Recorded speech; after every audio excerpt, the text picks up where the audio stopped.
파리 여행 네 번째 날엔 근교 투어 다녀왔는데요. 이날 가이드님 해설 듣는 게 너무 좋았어서 제가 여러분의 랜선 가이드가 되어 투어를 시켜드리려 합니다. 오늘의 코스는 고흐마을, 지베르니, 베르사유 궁전 이렇게 세 군데인데요.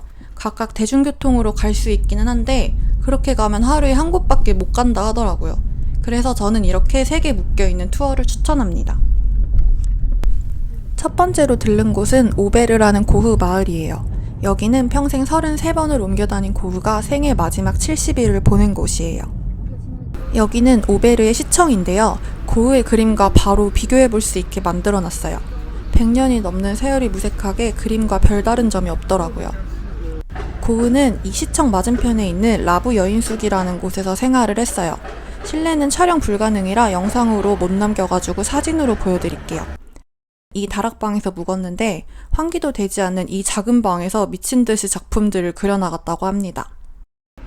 이 여인숙은 고흐의 광팬인 벨기에 사업가가 매수했는데요. 처음엔 프랑스 정부에서 여길 뺏으려고 소송 걸고 그랬대요. 다행히 안 뺏겼고 이 주변이 관광지화 되는 게 싫어서 재단 만들어가지고 주변 건물들도 다 샀다고 합니다. 고흐의 유작은 까마귀가 나는 밀밭으로 알려져 있는데 사실은 이 나무 뿌리고요. 그 뿌리의 실제 장소가 최근 코로나 시기에 발견되었대요. 이제 차를 타고 고흐의 그림에 자주 등장하는 밀밭으로 가는 중이에요. 마을이 고즈넉하고 정말 예쁘더라고요. 예전부터 많은 예술가들이 이 마을을 찾았다고 해요. 이곳이 바로 그 밀밭이고요. 이 그림과 같은 황금 밀밭을 보려면 가을에 와야 된다고 해요. 그치만 사유지라서 추수를 하기 때문에 싹 다 밀어버리기 전에 오셔야 한다고 합니다.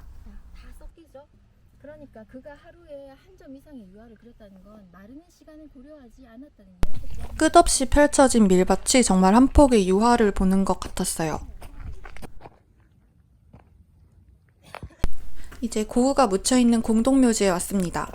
고흐의 죽음에 대해서는 자살이냐 타살이냐 의견이 많은데 타살이라는 주장의 근거들을 듣고 나니까 차라리 타살이었으면 좋겠다는 생각을 저도 모르게 하게 되더라고요. 고흐의 가장 든든한 후원자였던 동생 테오는 고흐가 죽고 6개월 뒤에 네덜란드에서 사망했는데 테오의 아내가 형과 함께 묻힐 수 있도록 시신을 여기로 보냈다고 합니다. 가이드님 말로는 고흐가 이 마을에 온 이후 술도 거의 마시지 않았고 하숙비도 밀리지 않았다고 해요. 치료도 열심히 받고 있었기 때문에 자신의 병과 생활에 대한 개선 의지가 충분히 있었다고 하더라고요. 고흐가 정신병과 가난에 시달린 불행하고 괴팍한 화가라는 프레임이 개인적으로는 되게 안타깝다고 하셨어요. 고흐의 인생이 너무 기구해서 이날 투어 중에 이 마을이 가장 인상 깊었어요. 이때 이동하면서 가이드님이 스테리 나잇 틀어주셨는데 가사를 들으니까 정말 눈물이 차오르더라고요.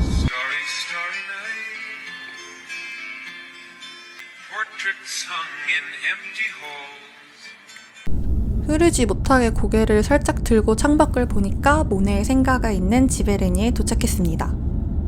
이때가 점심시간이었는데요. 투어 오시는 분들 보통 여기서 식사를 많이 하시더라고요. 근데 저랑 친구는 따로 샌드위치 챙겨와서 근처 벤치에서 먹었어요. 후식으로는 복숭아 먹었는데요. 진짜 이거 파리 와서 한 박스는 먹은 것 같아요. 이 마을은 온통 꽃으로 가득해서 진짜 동화 속에 들어온 듯한 기분이 들었어요. 소풍 왔나? 모네하우스는 4월에서 11월까지만 개방하는데도 매년 40만 명 이상 다녀간다고 해요. 제가 프랑스를 겨울에만 3번 와서 그때는 아예 방문을 못했고 3년 전에 왔을 때에는 투어 예약해놓고 날짜 착각해서 못 왔었거든요. 그래서 이번이 감격스러운 첫 방문이었어요. 모네의 집에 입장을 했습니다. 모네의 집에는 물의 정원과 꽃의 정원이 있는데 이곳이 꽃의 정원이에요. 모네가 개화 시기와 색깔을 시기별로 고려해가지고 직접 심고 관리했다고 해요. 완전히 색감 변태였다고 합니다. 그 당시와 완전히 똑같을 수는 없지만 많은 자원봉사자들이 모네 생전 그대로를 유지하려고 노력하고 있다고 합니다. 이 집에서 모네가 죽기 전까지 43년간 작품 활동을 했는데요. 당시의 스타일과 맞지 않게 핑크색 집에 초록색 창틀인 게 참 별나죠. 모네는 당시 일본에 대한 환상에 푹 빠져 있었다고 합니다. 우키요에라는 이 일본 판화를 수집해서 집안 곳곳에 걸어놓았어요. 이곳은 모네의 화실이고요. 이 그림들은 다 진품이 아니라 모작인데 일반인이 구분하기 힘들 정도의 고퀄리티라고 합니다. 빛이 화가라는 말에 걸맞게 커다란 창문으로 빛이 잔뜩 들어오고 있었어요. 이곳은 모네 침실입니다. 인상 깊었던 점은 카유보트에 비오는 파리 거리가 걸려 있더라고요. 큰아들 장과 결혼했던 블랑시가 사용했던 방이에요. 모네에게 그림을 배웠지만 유명한 화가가 되지는 못했다고 합니다. 이곳은 다이닝룸이고요. 재혼한 부인의 자식들까지 아주 대가족이었어서 식탁이 정말 크죠. 주방은 이렇게 파란색인데 집이 이렇게 알록달록한 게 아이들을 위한 아빠의 마음인 게 느껴지더라고요. 이제 지하 터널을 통해 물의 정원으로 갑니다. 모네가 수련의 매력에 빠져 물을 끌어다가 만든 인공 연못이에요. 근데 외지인이었던 모네가 못마땅했던 마을 사람들이 모네 때문에 물맛이 이상해졌다면서 나쁜 소문을 퍼뜨렸다고 하더라고요. 역시 남 잘 되는 꼴을 못 보는 사람들은 예나 지금이나 똑같은 것 같아요. 제가 살면서 이 연못을 직접 보게 될 거라고 생각조차 못했어서 눈물이 앞을 가리더라고요.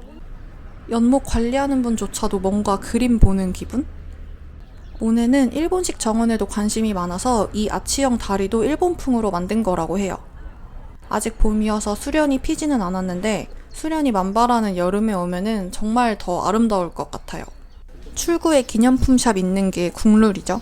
모네의 작품 자체가 다 예쁜 일러스트 느낌이라 굿즈들이 다 정말 예뻐요.